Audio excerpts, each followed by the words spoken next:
Heerlijk om hier in Bonaire te zijn. Heel leerzaam, mooie reis. En het is niet mijn eerste keer, maar wel eerste keer als staatssecretaris.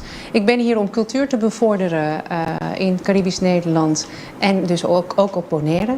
En om te kijken hoe cultuurregelingen en middelen ook hier beter ingezet kunnen worden op de eilanden.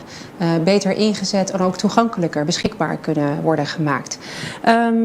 Bonaire is een bijzonder eiland. Een bijzonder eiland met veel potentie, veel ambitieuze plannen en mogelijkheden. Vanochtend heb ik gesprekken gehad met het bestuurscollege. Ik ben ook aanwezig geweest bij de Eilandsraad.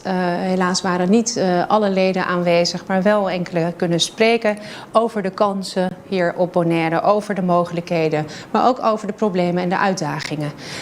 We hebben het over de Rijkscultuurfondsen gehad, in hoeverre zij hier bereikbaar zijn. We hebben het gehad over de bibliotheek, wat de ambities zijn en wat de financiële middelen zijn en mogelijkheden zijn en hoe we dat kunnen oppakken. We hebben het gehad over monumenten, over het Nationaal Restauratiefonds en op welke manier monumenten gerestaureerd kunnen worden. We hebben het ook gehad over cultuurcoaches. Want wellicht heeft u dat al gehoord. Er komen 3 cultuurcoaches naar Bonaire om cultuurdeelname te stimuleren. Om cultuur te verbinden aan gemeenschappen. Om cultuur te verbinden aan domeinen als sport, onderwijs en een andere zorg bijvoorbeeld. Zoals u weet zijn er extra middelen beschikbaar voor de bibliotheek en ook voor monumenten.